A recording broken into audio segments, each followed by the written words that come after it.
Thanos ay tinatawag na Mad Titan. Isa si Thanos sa pinakamalalakas ng Titans. Siya ay isang superhuman Titan mutant born. Ang misyon niya ay burahin ang kalahati ng populasyon ng mga planeta. Ito daw ay sa kadahilanan gusto niyang mabalanse ang populasyon ng mga planeta. Kinatawag niya itong Mercy. Nagkaroon ng agenda si Thanos. Ito ay ang pagkuha sa 6 na Infinity Stones.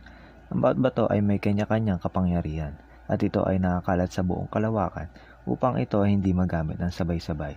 Dahil sinasabi na kapag ginamit ang 6 na Infinity Stones, mayroon itong hindi masusukat na kapangyarihan.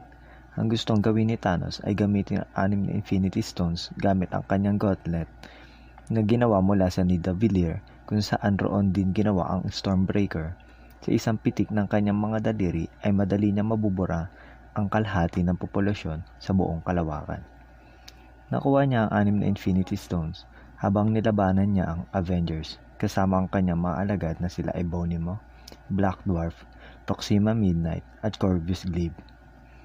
Ang Space Stone ay nakuha niya mula sa magkapatid na Asgardians na si Thor at Loki. Kinuha naman niya ang Time Stone at Mind Stone sa Earth mula kay Doctor Strange at Vision. Ang Reality Stone ay nakuha niya mula sa isang collector sa lugar na tinatawag na Nowhere. Sinubukan ng Guardians of the Galaxy na pigilan na kunin ni Thanos ang Reality Stone, ngunit hindi sila matagumpay na napigilan si Thanos.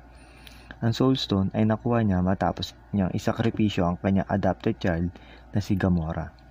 Sa lugar na Boromir ay kinailangan niya magsakripisyo ng kanyang mga mahal sa buhay. Nang makuha na niya ang huling Infinity Stone kay Vision sa Wakanda, para sa nahuhuling Infinity Stone nang bigla ang lumabas si Thor at tinamaan niya si Thanos ng Stormbreaker. Nahalos hatiin na si Thanos sa dalawa. Ngunit bigo si Thor. Napigilan ang plano ni Thanos. Gawa pa rin ni Thanos na gamitin ang 6 na Infinity Stone. Sa uli ay makikitang isa-isa naglalaho ang kalahating populasyon ng Earth. Si Iron Man ay naiwan matapos mabura ang kanyang mga kasama na sina Spider-Man, Guardians of the Galaxy at Doctor Strange sa Titan kung saan nakipaglaban sila kay Thanos.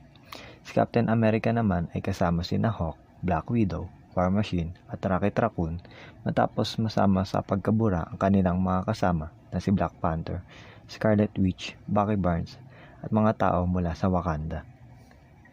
At doon nagtatapos ang kwento.